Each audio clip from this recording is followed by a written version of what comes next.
নমস্কাৰ। পৰম শ্ৰদ্ধাৰ মোৰ চিৰপূজ্য চিৰনমস্য সমূহ শিক্ষাগুৰুলৈ মই সৰ্বানন্দ নিয়োগে সশ্ৰদ্ধ প্ৰণিপাত আৰু ভক্তিভৰা সেৱা জ্ঞাপন কৰি আজি এই শিক্ষক দিৱসৰ দিনাখন তেওঁলোকক উদ্দেশ্যি লিখা মই এটি কবিতা পাঠ কৰাৰ প্ৰয়াস কৰিছোঁ।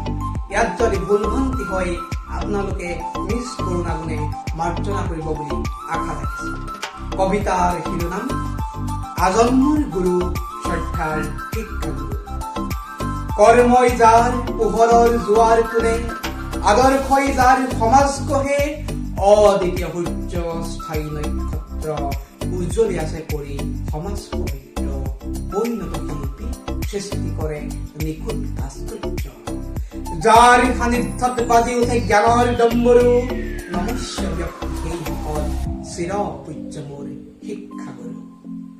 প্ৰেৰণাৰ প্ৰতীক হৈ উদ্যমতাৰ ঊৰ্ধত গৈ প্ৰতিভাক জীয়াই শত সহস্ৰ শিশুক দিশা উলিয়াই মানুহৰ পোচাক পিন্ধাই সমাজৰ সমতা বৰ্তাই।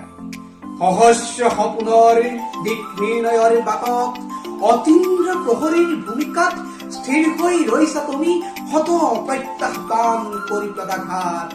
গুৰু তোমাৰ অবিহনে আজি পৃথিৱী নিমাত। শিল্প কলা বিদ্যা স্থাপত্য ভাস্কৰ্যই স্থায়িত্ব পালে তোমাৰ পৰশ পাই। অক্লান্ত শ্ৰমিক তুমি প্ৰজ্ঞা প্ৰাপ্তিৰ সাধক, মোৰ মুখ মানৱৰ জীৱন আলোকিত কৰা। গুৰু তুমি দক্ষ প্ৰশাসক। গুৰু তুমিহীন সমাজ, তুমিহীন দেশ, অজ্ঞানতাৰ অন্ধকাৰত সবম নিশে। গুৰু তুমি মহান, সাধিছা জগতৰ কল্যাণ। গুৰু তুমি বিনে নাই সংস্কাৰ, তুমি বিনে নহয় সমাজ পৰিষ্কাৰ, তুমি বিনে নহয় দেশ জাতিষ্কাৰ। গুৰু কৰ্ম সংস্কৃতি তোমাৰ বৈৰক অবিৰাম। গুৰু তোমাৰ চৰণত জনাও শত কোটি প্ৰণাম, শত কোটি প্ৰণাম, শত কোটি প্ৰণাম। ধন্যবাদ।